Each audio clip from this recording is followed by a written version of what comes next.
Let us start with the topic for today. We are dealing with levels of teaching and we are doing memory level of teaching. We have done a considerable part of this lesson. So, as far as today's lesson is concerned, I will be talking about motivation and how motivation can be achieved for teaching at memory level. Then we will be talking about the evaluation methods, how we can evaluate the learning which has taken place at memory level of teaching, what are the merits and demerits, and some suggestions for improvement. So let us start with the topic. We all know by now very well that memory level teaching, it deals with training of mental aspect, that is training the mind to gain knowledge about certain facts, retaining that information and recalling it when it is required. And we have also studied that at this level, the teacher who is authoritarian, who is the manager of the class, who is deciding everything regarding the subject matter, method of teaching, and how the subject matter is to be presented to the learner stepwise. All these decisions, they are taken by the teacher, and the learner, he remains passive. His only work is that he has to drill and practice so that he can memorize those things and he can recall them when it is required. So, as far as today's lesson is concerned, we will be talking about motivation. We all know that it is very important to keep the learner motivated.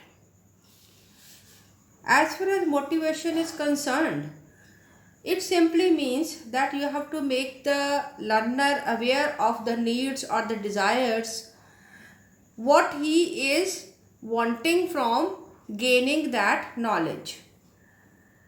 And sometimes we have to make the learner understand that why this learning is important for him. Otherwise, motivation can be extrinsic as well as intrinsic. When we talk about extrinsic motivation, which is the type of motivation which is required at this level of teaching, that is dealing with the motivation which is forced from outside. Now the point is that how can you force someone to be motivated? Because normally what we see, that motivation is an intrinsic process. A person feels motivated to achieve the goals which he has set for himself, and he wants to do certain activities so that he can achieve that goal. So that want or that desire which is created in him to achieve the goal, that comes from within. But in this case, what we see, that the learner is not aware of the goals and neither he is knowing that what will be the requirement of learning this type of material which is being taught to him. The reason may be that the learner is so young or so immature, or he has not been exposed to that content.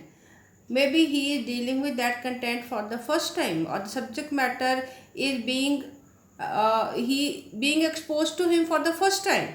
So he doesn't know that what he is going to gain if he as a learner is able to gain that knowledge. So because of that, at memory level of teaching, motivation comes from outside source. That outside source is teacher, because teacher is authoritarian, he is the one who is controlling the content, he is the one who is controlling the methodology. So here the responsibility of motivating the learner to learn also comes from the teacher. So here it is purely extrinsic, means that teacher has to motivate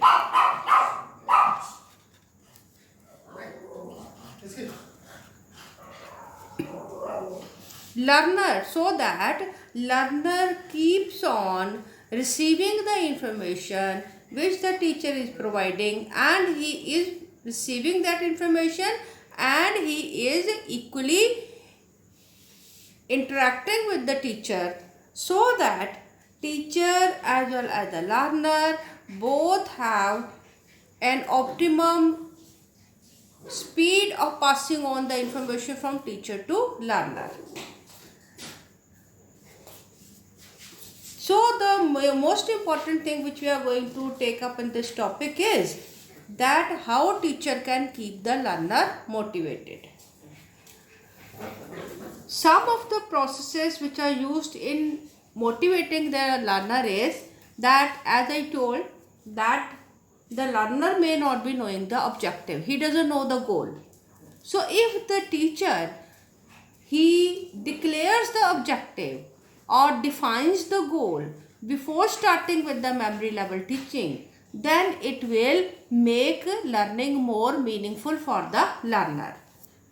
So that means, as a teacher, if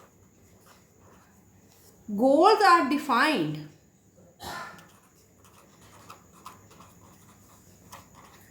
then learning will become more meaningful.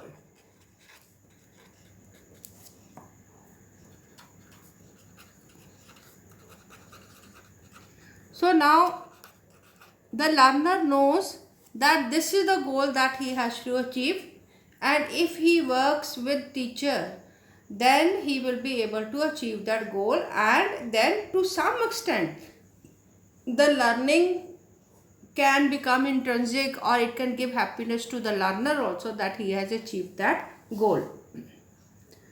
Another method is that teacher must try to provide multiple experiences.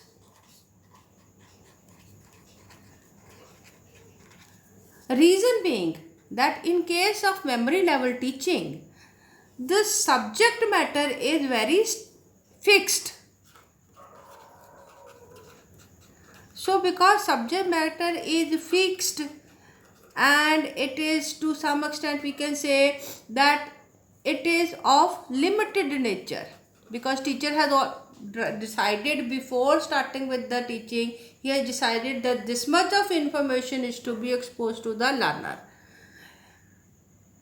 So in this case, the subject matter it remains within the boundaries, but the same subject matter can be taught in multiple ways, because we have understood this very well that at memory level of teaching, exercise, practice, drill work is very important. So if one kind of subject matter is being taught in the same way, then the mature learner, he may feel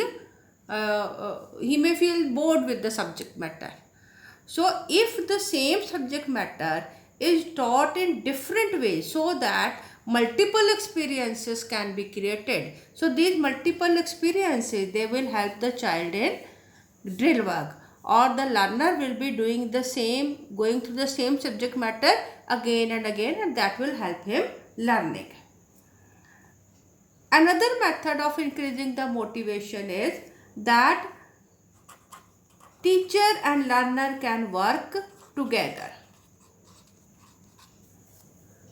To some extent, the passiveness of learner can be, you can avoid the learner being very passive, and in some activities the learner can be involved in the memory level learning. For example, the teacher may expose the learner to certain material and learner may repeat that material after the teacher. So this type of work we see when we are making the learner learn mathematical multiplication tables, or there is a lot of work done by this method of repeating and revising after the teacher when we are doing languages. So we want that the learner should also learn to speak the word which is being spoken by the teacher. So for that, learner is made to repeat the word after the teacher. So by doing this, the passiveness of learner, it can be converted into activeness to some level. Of course, learner cannot be expected to go beyond the level what has been exposed to him by the teacher, but learner can repeat the same work so that it is easy for him to retain, because memory is increased by speaking also. So when the learner speaks or utter those words, then those words, they get fixed in his memory. If possible, then we can also make the learner work with other learners, or we can do some pair work also, so that student can do practice. What is our motive? Our motive is not to expose the learner to new material.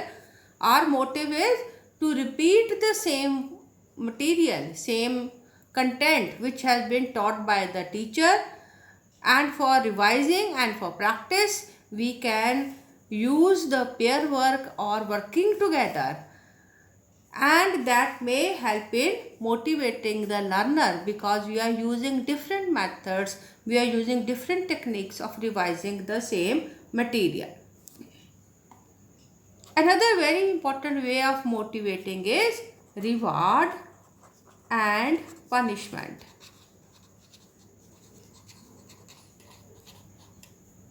One of the theory which is dealing with memory level of teaching is based on reward and punishment.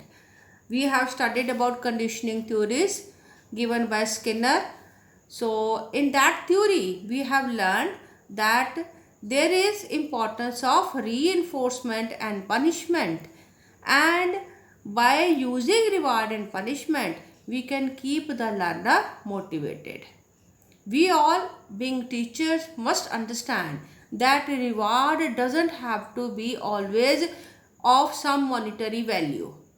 A smile from teacher or an encouraging word from teacher also works as a reward for the learner. So when we are talking about reward, so we should not think of only those things which are having some monetary value or which are some costly objects. We can think of encouraging ways so that the learner feels appreciated, so that he feels that his work or his effort is being appreciated.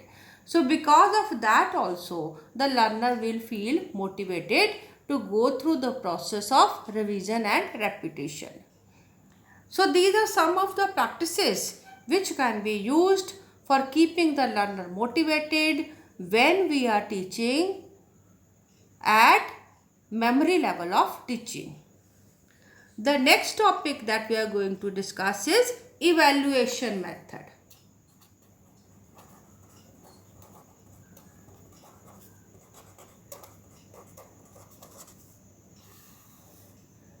It is very important to note that how the work is progressing in the teaching, and this evaluation is usually done by the teacher in case of memory level of teaching.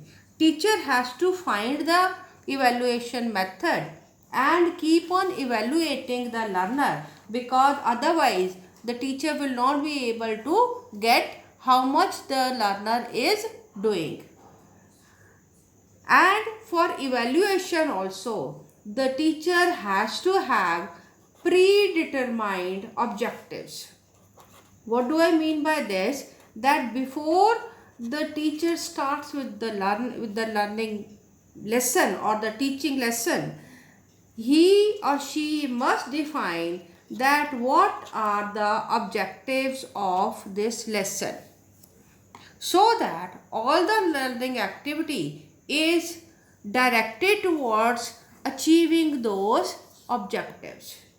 If possible, these predetermined objectives can be disclosed to the learner also, but it will depend upon the developmental stage of the learner. If learner is too small, then he may not be able to understand it. But when we are using this method of teaching for starting a complex topic, and we want to provide knowledge about the historical development or certain definitions which are required to understand the complex topic, and the learner is of a reasonable age to understand, then the predetermined objectives may be disclosed, because that will also help the learner to direct his or her energy towards achieving these objectives. At this level, there is need of continuous evaluation. There are two types of evaluation methods which we use in education. That is, at the end of the term examination or at the end of the session examination. And second type of evaluation is continuous evaluation. Now, continuous evaluation, it deals with not finding that how much the learning has taken place, but also it also helps us in knowing whether we are able to direct the lesson in the right direction or not. It guides the teacher to know where to stop or where to pause, and whether the learner is going with the same speed at which the lesson is proceeding. So continuous evaluation is important so that teacher can gear the speed of his or her lesson. And another important aspect of continuous evaluation is that it is being done continuously and at different intervals. So at this level, teacher may teach some subject matter, then pause, revise and take an evaluation. Then if teacher finds that learner has gained required proficiency level, then teacher should go further or teacher needs to revise the lesson. So that is the motive of continuous evaluation. That it is not like that the whole lesson is completed and then at the end of the lesson only evaluation is taken.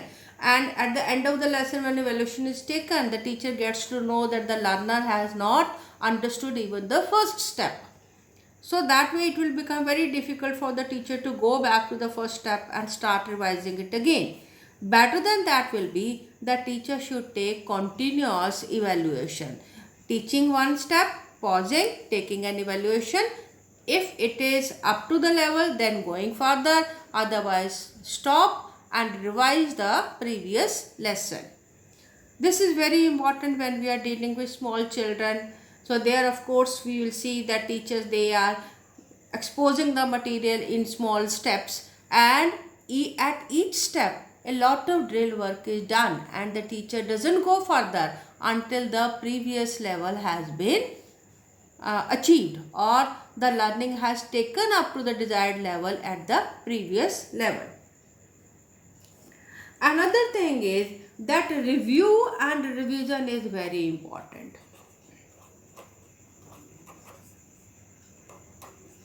Review and revision, because this is the method which is used to revise the elements which are related to new learning, because learner is gaining that information for the first time. So it is very important to review to find whether the learner is forming the right association with the apperceptive mass which he is already having. In the previous class, we talked about these things, that learner is already having certain experiences, and whenever he is gaining some new perception, he has to assimilate it with the previous experiences. That is called as apperceptive mass. So teacher has to review and find that is the learner really assimilating the information, is he able to form the association with the previous apperceptive mass, or is the learner getting the skill required to solve the new problems which is being posed to him. So this all is very important for the teacher to assess. Now these things, they give us the objective and how we can plan. One of the most common method of evaluation is asking questions. Being teachers and being parents, we know that it is very important that whenever we teach something, we tend to find how the learner has learned, and very commonly used method is asking questions. But what type of questions should be asked? What should be the level of knowledge which is being asked in the question? As per the memory level questions, the questions may be oral or written, because we have studied that at memory level of teaching we can teach certain skills also, and we can teach certain abstract knowledge also. Depending upon that, if it is teaching of some skill, then written questions or written assessments are important. Otherwise, if those are abstract fact, then they can be assessed orally also. But most important thing is that when we are asking questions at this level, then questions should have all the good qualities of good question. Like it should be single barrel question, it should be direct question, but it should not be a leading question. So when we will talk about different types of questions, then we will discuss the questions in detail, because questions are also of different types. As far as memory level teaching is concerned, the teacher must ask questions which are going from simple to complex. And teacher must ask one information at one time. That means that teacher must ask the question or frame the question in such a way that each question is leading to one right answer, and it should not be having too many parts in it, because when we are testing memory, then it is easy if multiple questions are asked and each question is related to one element only. So that means that here the questions should be multiple. Don't ask only 2-3 questions to judge the level of the learner. There should be many questions asked, so that teacher may explore that how much learner has learned. Whereas these questions, they may be short type, they may be recall and recognition type, may be multiple choice questions or matching type of questions. There may be certain questions which are related to fill in the blanks. So such type of questions, they usually have single element. So these types of evaluative questions should be asked. And if we are asking multiple questions and more questions, then we will be able to assess them properly. We must keep this thing in mind that memory level needs constant practice. There is a possibility that if evaluation is taken just after teaching the subject matter, then its result will vary from the evaluation which is taken after few days of teaching of lesson. I am talking about short-term memory and long-term memory. At times it happens that when the test is taken right after teaching the subject matter, the memory is fresh, so evaluation will be better. But as the time passes by and as new and newer information is added to the learner's apperceptive mass, so because of that he may tend to forget some of the information. And being a teacher, that effort which has been put into make the learner learn, that should not be lost.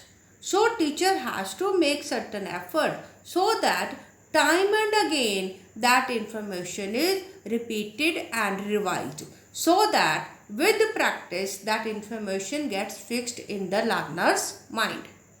So that is why there is reason of having a test right after teaching, a weekly test, a monthly test, a tri-monthly test, and annual examination. Because the same matter is being revised again and again, so that the learner doesn't lose that information, or the learner is able to transfer the knowledge or information from short-term memory to long-term memory. So these are some of the things which the teacher has to keep in mind while evaluating. As we have passed through all these topics, I think many of the merits and demerits are already clear to you. So we will quickly revise them.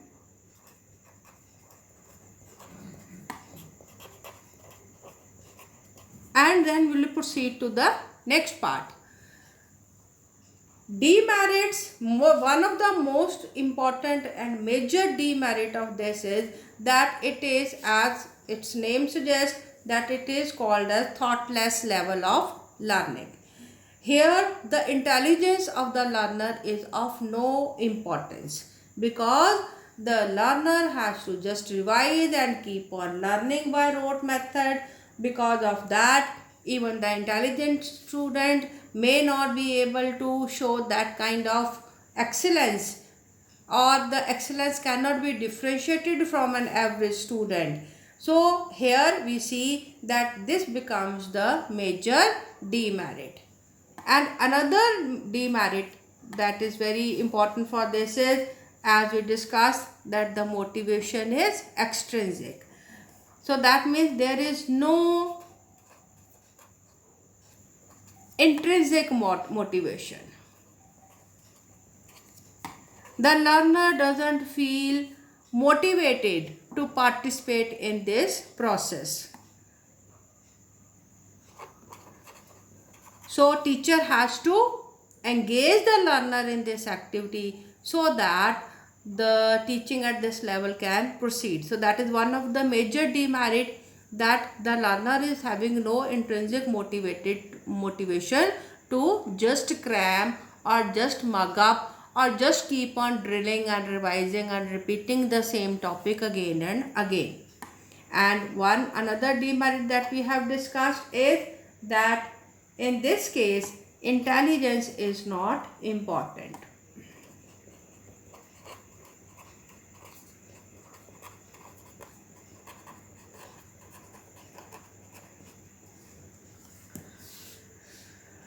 Certain students, they may find the authoritarian and dominating nature of the teacher, they also may find it a demerit, because here teacher is having the supreme control over the class. So when we are using this method with the mature learners or adult learners, then at that level, that strict discipline or strict authoritarian attitude of the teacher or the way of teaching, because everything is being decided by the teacher and there is no freedom to the learner, so that also may become a demoting factor. And that also because that is the that is how this level of teaching is worked upon. So because of that, that authoritarian attitude of the teacher which is required here and strict discipline which is required at this level, that also becomes its demerit. Whereas when we talk about merits, there are many merits of this lesson, this type of teaching. It should not be taken because in the beginning of the lesson we said that memory level of teaching is the lowermost level. This is the memory level. So lowermost level doesn't mean that it is to be degraded, or it is having lower status, or it is not very good. Here memory level is basically forming the basic level. So it is not of lower status, rather it is basic level of teaching. And because it is the basic level of teaching, you cannot proceed to understanding level or reflective level.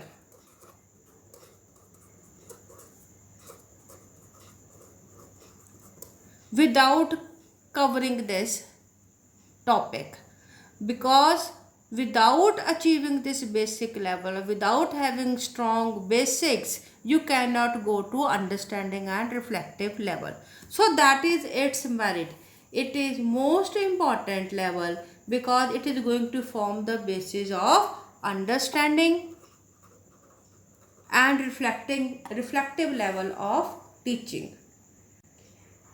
And if the teacher is really a master, if teacher is really an expert, if teacher is really the body of knowledge, and learner can gain that knowledge from the teacher, then at this level teaching proceeds at a very fast rate. And a lot of work can be done in less time. So because it depends upon the expertise of the teacher, so because of that expertise, the learning takes place at a very fast rate at this level. And the knowledge which is gained at this level, that will form the base for the future of the child, or that will form the base for the future learning of the child.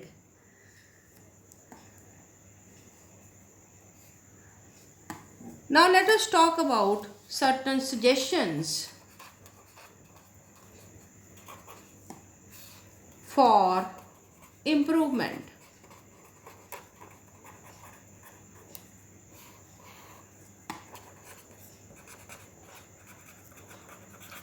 How we can make it better? What as a teacher or as a parent, what we should do so that we can improve teaching at this level? Because we must understand that with the young children or with the naive student, this level of teaching is very important. So we cannot straight away go to understanding level. We have to start with memory level of teaching and then take the student to next level. So what we should do, or how we should use it in the classroom, so that demerits are minimized and merits are maximized. One of the suggestions which can be given to the teacher or the parent is that they should try to make learning as purposeful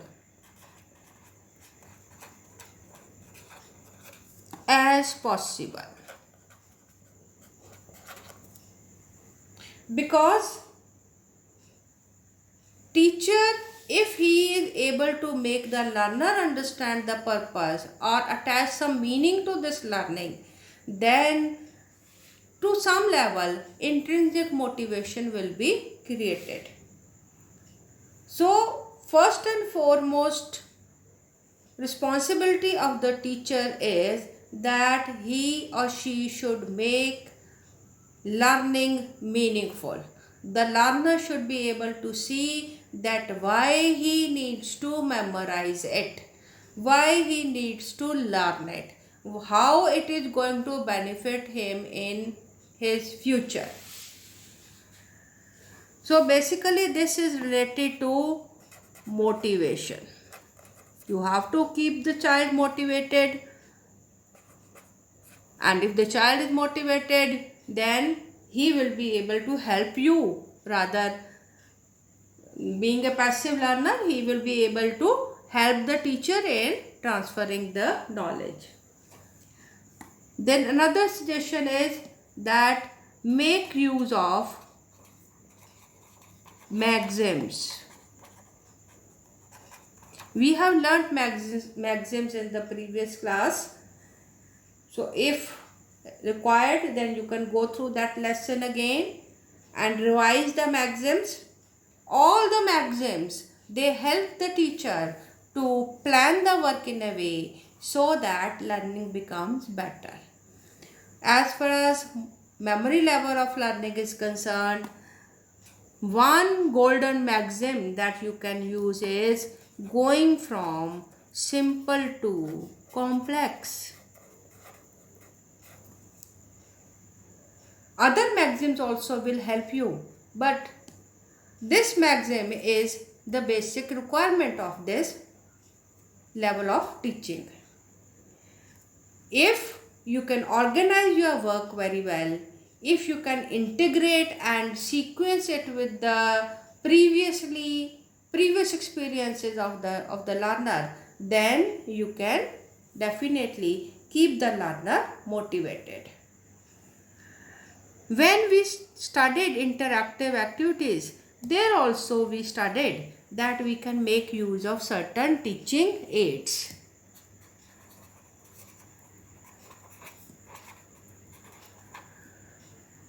Use of teaching aids that will create variety in the experience, that will give happiness to the learner, that will keep him involved and keep him motivated in the activity.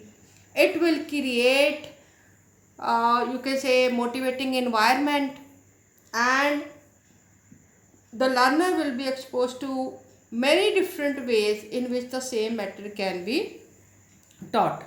So teaching aids, they will also help in making the learning environment, as well as it will also help in revising the content. And if we are using continuous evaluation and we are using reward and punishment also, then because of this also the learner will be motivated. If as a teacher we know how memory is created, or what is the process of achieving the memory, why certain things are retained in our memory whereas certain things are forgotten, how our mind works to retain the memories, how short-term memory is created, how long-term memory is created, what activities we can do to boost up our memory. If this information and this knowledge is available with the teacher and the parents, then they can help the learner to improve memory. There are many memory booster tricks and tips which can be used, like music and colors.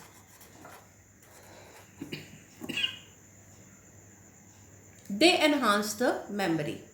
So if we are able to understand this, then we can convert the learning material into some rhymes or poems, or we can make a vivid picture of the learning material by using certain charts or models or infography, where we can make certain charts and layouts. These things, they will also help in enhancing the memory. Similarly, use of mnemonics.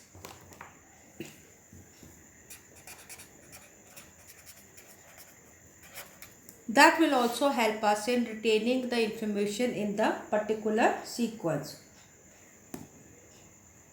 Mnemonics is a process by which we can use the first alphabet of a sequence, and from that word we can memorize the sequence. As we know about BODMAS, which we use in mathematics, that is brackets of division, multiplication, addition and subtraction.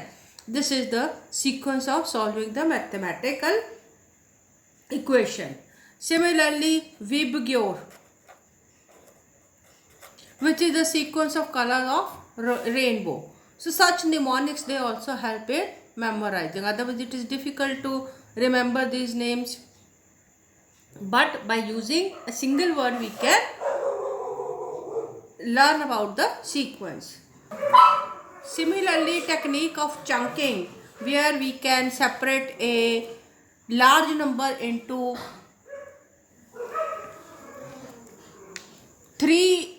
a sequence of 3, so that we can learn that easily. So there are certain techniques, memory boosting techniques, which can be used so that we can increase the memory level teaching, memory level teaching of students. So with this, I conclude this topic.